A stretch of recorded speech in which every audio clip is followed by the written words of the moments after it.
All right, welcome to the Brick to Brick podcast. I am your co-host, Anthony Loffredo, and this is my co-host, Bryan Karp. Bryan, great to be doing this show with you. How you doing today, buddy? I'm fantastic. I'm excited to be here. You know, this podcast is all about us unpacking everything from A to Z on buy and hold real estate from one door to two doors to hopefully one day 10,000 doors. Yeah, that's the goal. All right. So if you want, kind of jump in, let us know how you got into real estate. Give the audience a little bit of background about yourself, and and how we got to this point that we're at right now. Okay. So I got into real estate selfishly for one reason, to be an inside player.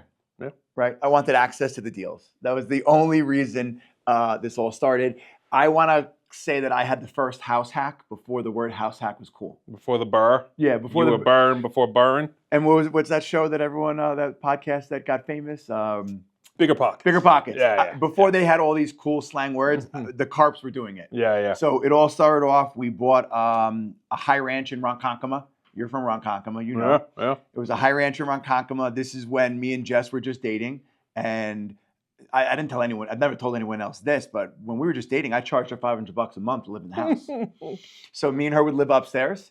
And I rented out the entire downstairs for 2 G's, and the monthly mortgage payment was $1,900. Nice. And she was giving me $500. Well, there you go. And I was like, this is it. This is what I'm gonna do in my life. I'm gonna buy rental houses. So 17 years ago, I got my real estate license, access to the data.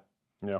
Took me another 2 years, to buy my first house, which was 10 doors down. Okay. It was 96 Park Avenue. It was a new construction that burned to the ground.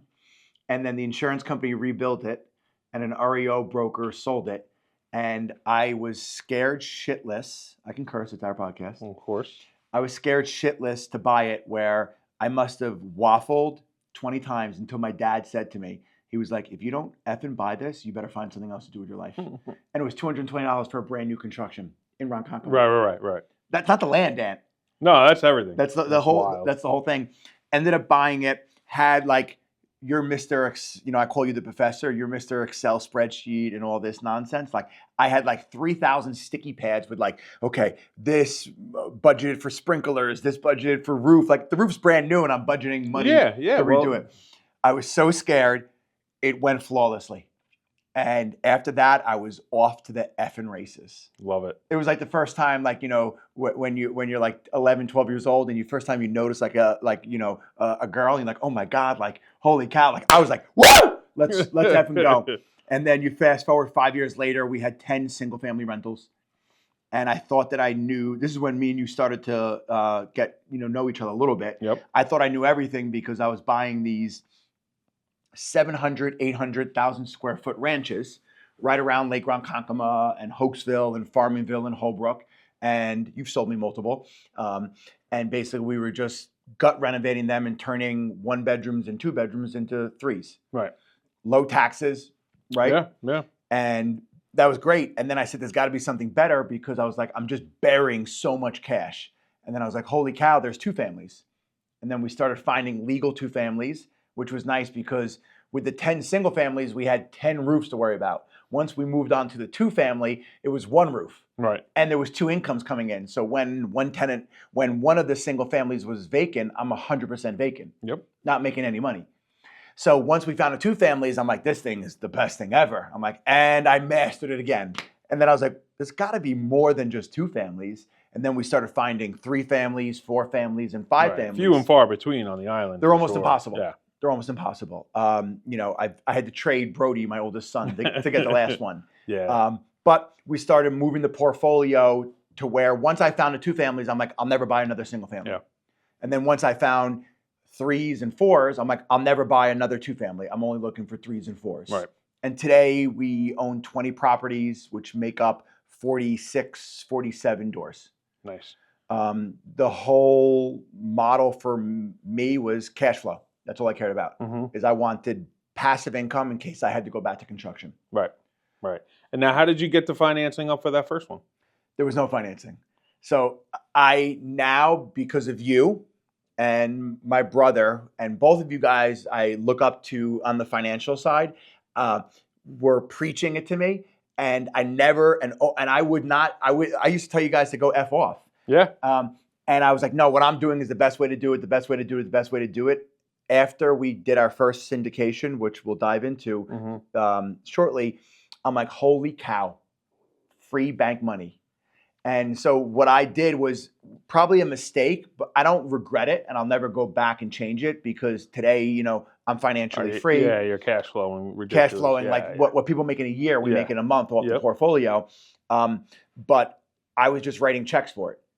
It was because the brokerage that I was because your regular day job was giving you enough to just so everybody knows, guys, these 46 stores that he's talking about, he has zero debt on them, which is incredible. However, you know, he was dumping every single dollar that he made during the day right into his portfolio, and now he's risen it to a point where he doesn't even need to work, which is incredible at 39. 40? Well, I'm 41 now, 41. but at 38 was when I hit financial freedom. Right. Which just shows everybody that I'm sitting here today because I effing love doing this. Yeah. So I don't have to be here. I could have stayed in bed this morning. It's snowing out in New York. Yeah. And I could have stayed in bed this morning, but I got up early because I love this game. This is in my blood. Yeah, I love it. Great. So in hindsight, going back, like what it was is I come from super humble beginnings. So to me, once we started having some success in real estate and the money was coming in, I was like, I looked at myself as like an NFL athlete, right? And I hear about all these guys who go to the NFL and then they like blow out their knee, they make their first $500,000 or first $1 million, and then they're sweeping floors. Yeah. And I was like, I'm never going back to that. So to me, it was like, what's the simplest and easiest way to never have to go back is let me just write checks for these. You know, there was one year in real estate that I bought 3 houses cash, right? Just wrote checks for them. Right. And I look at, to me, it was okay. You know, and whenever people want to get started in real estate, Anthony, they're always like, well, if I buy one rental, it only makes me $1,000 a month. How's that changing anything? So me, when I was writing checks for them, it was like, this is the easiest way. I write a check for a 3-family. There's another $5,000, $6,000, $7,000 a month. Yeah. But now, after hanging out with you enough, then I'm like, holy cow, I'm not getting a great return on my capital. And I start to understand that, wait, there's a better way, a bigger way to do this, and it's by bringing in, not being over leveraged, no, but by bringing in cheap, smart debt. So some of the things that we have been doing in the portfolio is a lot of those little single family houses that I purchased, we started doing a 1031 exchange and almost playing Monopoly, right? 4 green houses, 1 red hotel. Right. So we've been trying to trade out of a lot of the single families and moving them into 2s, 3s, and 4s. So now the way that you're doing that is you're kind of you're finding those 2, 3, 4s. Yep. And then as soon as you find those, then you're selling off your 1s. Exactly. You're kind of just I'm trying to transition out of that. Transition all your 1s out into 3s, 4s, 5s on the island. So on the island. I'll never stop buying on the island. I will, but I am. Together we're going to build a tremendous without a doubt. portfolio in Tennessee, which is so much more landlord friendly than New York. Without question. But you've gotten to the point now where you're from the, back to the landlord laws here, your portfolio is big enough that if you lose 1 or 2 to these ridiculous laws and they're squatting and this and that, you're not going to get crushed. See, when you start off in the beginning, if you have 1, 2, 3, and 1 or 2 of them, start to squat and they squat for a year, they could crush your whole portfolio. Yeah. So you've already got past you've gotten past that hard part, right? That hurdle of getting up to some sort of scale. Yep. Because listen, at the end of the day on Long Island, you got 40-something doors. You're at scale, right? Yeah, you're at scale. No, and I wouldn't recommend to anybody to do it in Long Island. Oh no. And neither would I. And I wouldn't recommend to anybody to do it unless you can get to the scale.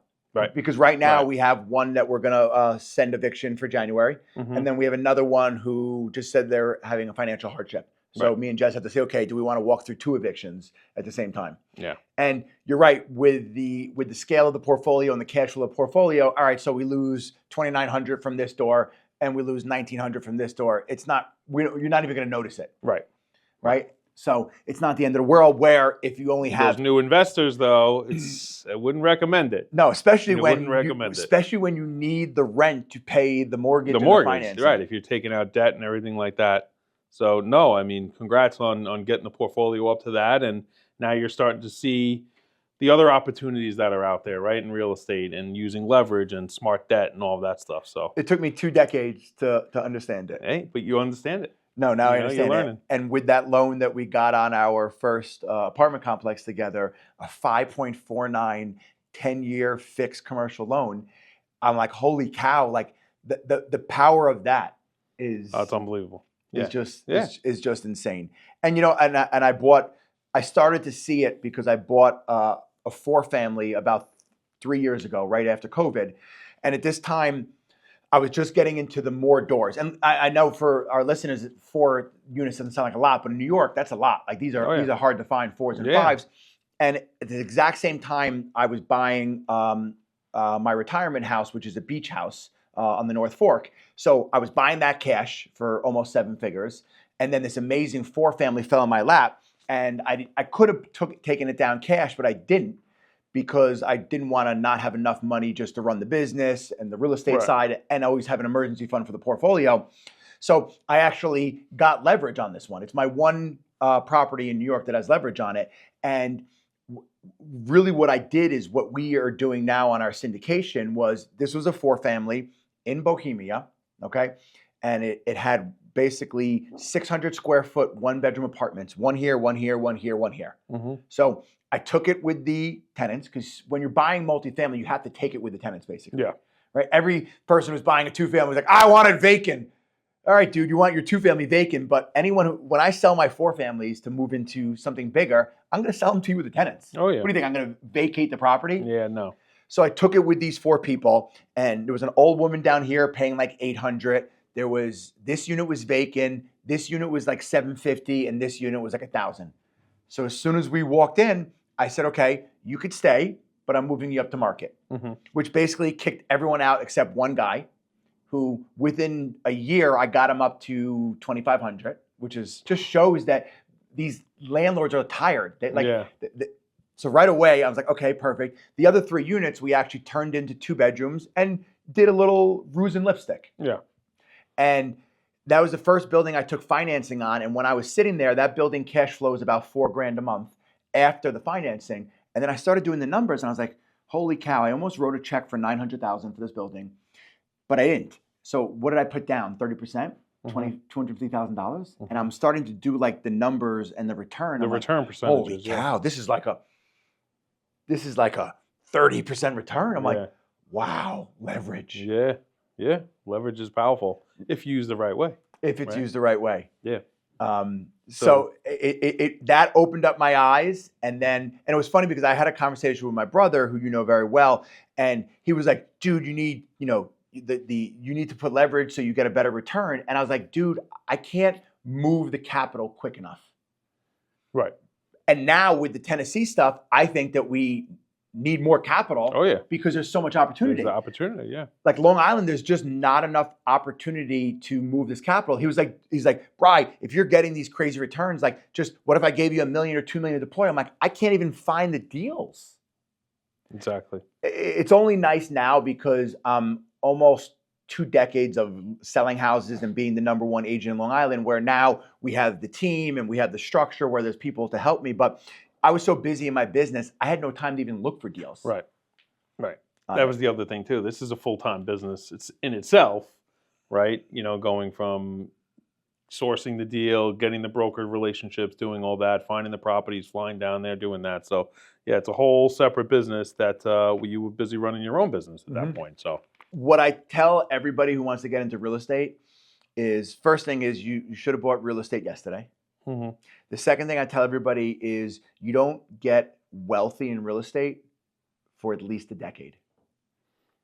It's a long game. You have to be willing to look at where you are today and say, I'm okay with my financial position today, but I know in a decade from now, it's going to be substantially greater. And anyone looking at myself and my portfolio, just understand that I've been buying for 2 decades. Yeah. So it's 2 decades, and there's no private plane at MacArthur and no yacht over. We're doing very well and we're blessed, but it's 2 decades, and this is where we are, right? Like real estate is a long game, and it's a generational game where if Brody and Brock are smart, the real estate that I give them, what that will be worth and Yeah. what that will do for their kids Yeah, that'll is catapult them into a different. Yeah. to the next level. Yeah. So, yeah. and I know a lot of people look at real estate, and the biggest thing I preach to people is live below your means in the beginning. But it's not that you can't like have a great life and enjoy it and buy nice things, but any of the stuff that you see us today and you think it's a flex, like, you know, if someone, I got dropped, I had a dinner last night, I come home and I got dropped off by an Uber, nice guy, and he's like, oh my God, look at that truck in your driveway. I said, thank you very much. He's like, how much is it? I'm like, that was a $140,000 truck. He must have just been getting his green card. He's like, my green card's gonna cost that much. And I was very humbled because I was like, I can't believe this guy noticed the truck. But like, to me, the truck is meaningless, but that truck was purchased with cash flow, right? And come January 1st, that cash flow is going to be right back there, right? So this young man probably just got over here to this country and he sees that it's paved in gold, and it really is, right? This guy was hustling, probably driving Uber all night long. Yeah. But like, people see these sexy and flashy stuff and they're like, that's making it. No, that's not making it. Having the money to buy it with your cash flow, that's making it. Yeah, right. Right. So I'm not saying that you guys can't have, you know, nice things and you can't have nice houses and jewelry and clothes and travel, but understand we're doing it with the cash flow that is spitting off my portfolio every single month. Right. Right. You know, and it takes time to get there, and it takes a lot of sacrifices to get it to that point before it starts to pay its dividends, which is a tough thing for people to understand, right? That it's the long game. You gotta have the mental capacity to and the discipline to know that, okay, in 5 years, if as long as I keep saving and I keep reinvesting my money that I'm earning in my day job into real estate, that I can get to that level. I just can't get there right now. Yeah. You know, something that's been rolling around my head, and for I'd say the better half of this year that we're about to close, and it's why not me? Right? So like every scenario, me and you never, and we'll do a whole episode about our syndication, right? But like, we never did it before. And when I bought my first rental property, and now I'm buying another one now, we're going to add 4 more doors to the portfolio. I always say to myself, like, why not me? Right. Why not? Like, why can't we build a few thousand doors in Tennessee? Absolutely. And all across the real estate portfolio, when I was buying, I was like, why not me? Why can't I figure it out? Why can't I do it? Brody said to me, it was funny. Well, I'll tell you this one first, and you probably heard me say it before. So we bought an apartment building, a small one, about 2 years ago. So I put Brody and Brock in the car with my face on it. I drive into the apartment building. I pull them out of the car, and I said, if you ever sell this house, I'm going to come back from the grave and kill you. Because I'm trying to instill on them, like, the values that, like, Dad killed himself, and Mom did too, right? Running the family, to put us in this position to buy these assets. And one day when you're the steward of these assets, I don't want them to be willy-nilly and just selling them and cashing out on them. Yeah. That's a whole nother game, right? When you're trying to teach the young ones, you know, the discipline it takes and the hard work it takes to get them to a place where they don't know anything other than the way that they're being raised. Yeah. You know, they're not being raised the way that we were being raised. So it's a lot different for them. And then you're trying to play that balance game, trying to teach them all the ways that you did it, you know, so that they don't kind of blow it all, right, when they get older, or take it for granted, really. Take it for granted because they weren't there with me knocking doors in Ronkonkoma and people, you know, throwing tomatoes at me and throwing garbage cans at me down the driveway when I was hustling and no one knew who I was. Right. So to circle back to the beginning, right, and what you just said brought up a good point. How did you get from starting out as a broker to becoming the largest broker on the island? So I think the biggest question I get from agents when they meet me, not young or old, they come in and they meet me and they say, Bryan, how the F did you sell 200 homes a year? Right. They never ask me, what the fuck did you do with all the money? Right? And that's what I find it so funny, where that's my real passion, is buy and hold real estate, and it's, you know, passive income and generational wealth. So I really believe this, Ant. The reason I became the #1 agent in Long Island is I was never shooting for that. I was shooting way over it. Right. right? I was shooting to be a business person, right? I was shooting for financial freedom. I was shooting to one day be at this table where I could do stuff that we do together. Right. And so for me, me becoming the number one agent was just a byproduct, right? And I think I said this on a podcast earlier today when we were interviewing some multifamily brokers, was I knew that to buy real estate the way I was buying it, I had to 10x my income. I have a learning disability, you know that, right? I'm dyslexic, so I read on a 3rd or 4th grade level. I can't remember anything for shit. Like I can remember images and scenarios and what happened, but I can't remember someone's name the first time I meet them. I can't remember towns, right? I'm calling Cooksville, Clarksville, Kentucky. I got no fucking clue where I am. So I knew that I couldn't go become a doctor, a lawyer, or like a CPA. Right. So I said, okay, who else? I'm researching who else makes a lot of money, and I'm like, salespeople. So I was like, all right, salespeople. And then since I was a kid, I always wanted to have money, just for security purposes, right? I'm Jewish, and my bar mitzvah theme. Did I ever tell you this? No. So bar mitzvah themes. Most people do, like kids do trains. My brother did trains, right? He's a train head because he's a smart dude. And all my friends were doing like sports, like basketball and football teams. My theme was money. At 13 years old, my parents like, "What do you want to do for your bar mitzvah theme?" And I was like, "Money." And they made a $100 bill with my face on it, and every table was like a different $50, $100, $20, right? So I've always been in awe of money. Right. So I was like, okay, I was always, I can be honest with you guys, not reading, but listening, right? I'm an avid listener and educator. And I was like, okay, who are the most wealthy people in the world? And they're real estate people. So I combined sales and real estate and put them together. Right. And that was really how it was. And, then I just hit the ground running. And I had no money.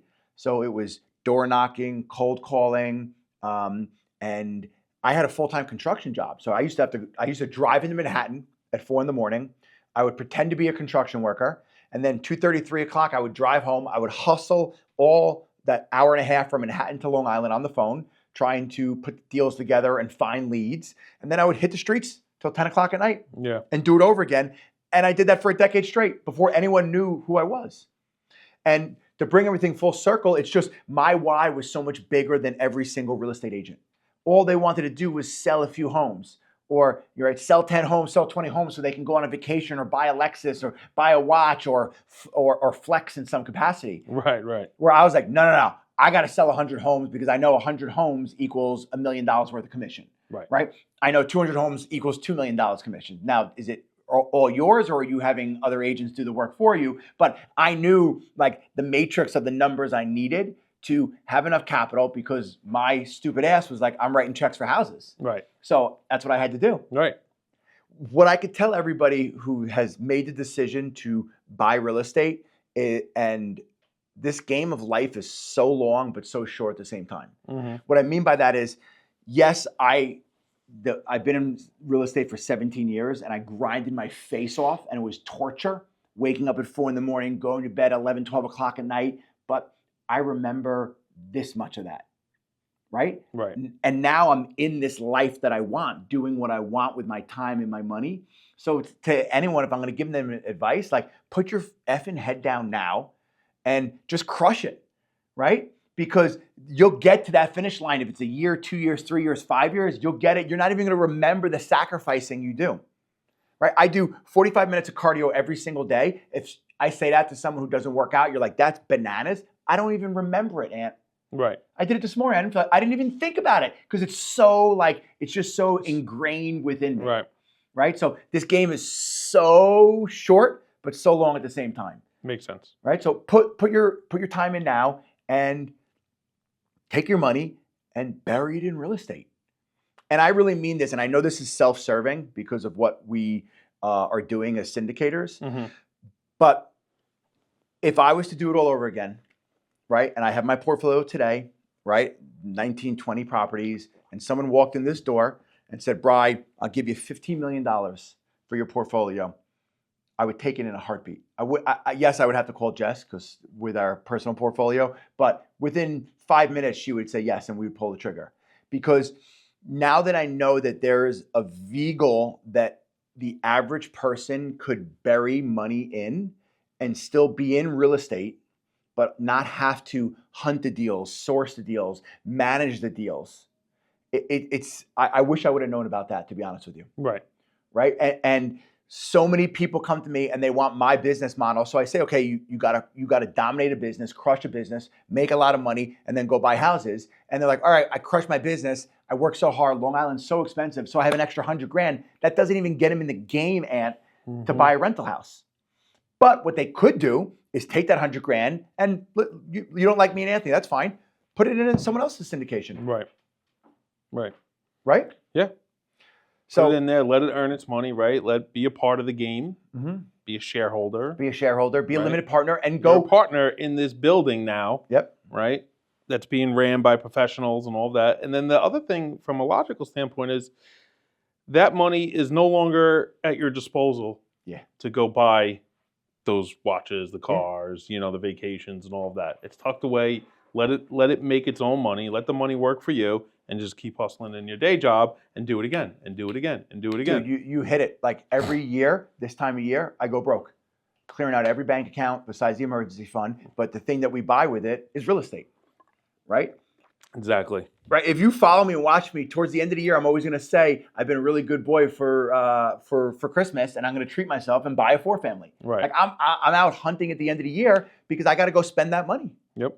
And and the last thing I got to leave people with is you don't really understand the power of real estate besides the cash flow, which is the best thing ever. Right. That's, God forbid I'm not here tomorrow. Jess will live off the cash flow. Yep. Right. Brody and Brock and their grandkids will live off the cash flow. Mm-hmm. I love that. That's number one.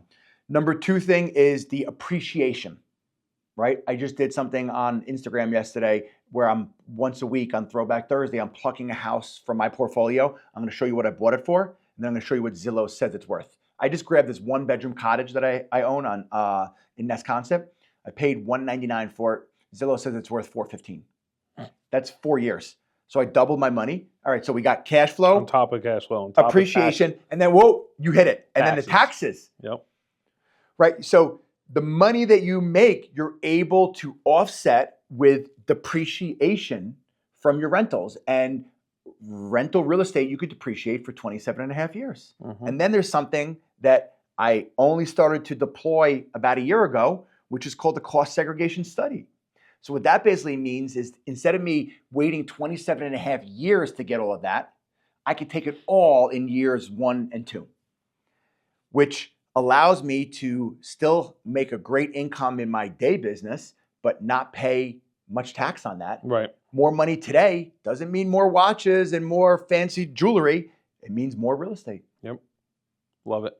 It means more real estate. So that's a little bit about me. This podcast that we're doing is going to be me and Anthony chopping it up with anybody in the real estate industry, brokers, multifamily guys, syndicators, property managers, lenders. We're going to have my cost segregation study company on. We're going to have our property management company on. We want to make it accessible for everyone to have the education that wasn't really out there for us. Right. If you guys are interested in investing in real estate and getting involved in a syndication, we are open. Our first one is funded. Our second one is on its way. If you're interested, reach out to us. We'll talk to you, find out if you fit our criteria for a potential limited partner. But this vehicle was made for you guys. People who want to invest in real estate, but also don't have the time to find the deals, don't have the time to source the deals, don't have the time to manage it, but you still want all of the tax benefits, you still want the appreciation that I just spoke about. Well, park your capital next to our capital, right? Become an inside player with us, invest with us, and let's make some money for your family, our family, and the next generation.